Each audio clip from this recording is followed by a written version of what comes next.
Everyone, good evening. আজকে ব্লগটা আমি শুরু করছি বিকাল থেকে। কেমন আছো তোমরা সবাই? আশা করি সবাই ভালো আছো।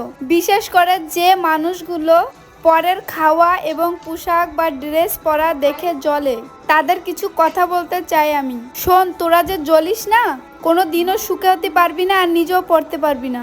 সারা জীবন লোকের তা দেখে জ্বলবি শুধু। কেন লোকের সুখ দেখে জ্বলিস রে? আর যারা আমার পজিটিভ বন্ধু, তোমাদের সবাইকে ধন্যবাদ এত সুন্দর সুন্দর কমেন্ট করার জন্য। তো চলো, নেগেটিভ লোকের সঙ্গে না মুখ লাগিয়ে তোমাদের সঙ্গে আমি আমার ব্লগটা শেয়ার করি। দেখো, আমার হাজবেন্ড বিকালে কাজ থেকে ফেরার পথে চাটনি, সিঙ্গাড়া আর জিলাপি নিয়ে আসছে। তো চলো খাওয়া যাক। হেভি সুন্দর টেস্টি ছিল এই চাটনি আর সিঙ্গাড়া।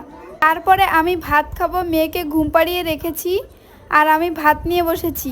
আচার, ইলিশ মাছ আর ডাল বাটা, ডাল সিদ্ধ বাটা। কে কে পছন্দ করো আর কে কে খেয়েছো প্লিজ বলো। আর এই দেখো, আমি রিলস করে পুরো ঘাবড়ে খেয়েছি, কষ্ট হয়ে গিয়েছে।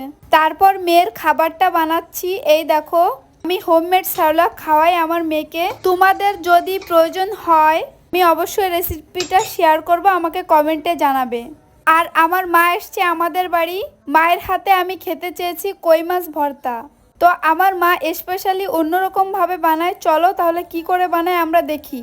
প্রথমে জিরা, আদা, গরম মশলা, দারচিনি, তারপর এলাচ সমস্ত কিছু নিয়ে, তারপর কাঁচা লঙ্কা নিয়ে, এতে কিন্তু পেঁয়াজ রসুন মা দিচ্ছে না, সবকিছু পেস্ট করেছে। তারপর এই দেখো মাছটা কিভাবে মাখাচ্ছে। আবারও বলছি, মায়ের হাতের এই খাবারটা কিন্তু ভীষণই টেস্টি, তোমরা বানিয়ে দেখতে পারো। সরি বন্ধুরা, আমার মেয়ে আমার ভয়েস ওভার করার সময় আমার সঙ্গে আছে, প্লিজ একটু অ্যাডজাস্ট করে নাও। তো দেখো, প্রথমে লবণ, হলুদ আর সেই মশলা পেস্টটা এখানে দিল, আর মা সরিষার তেল ঢেলে দিল।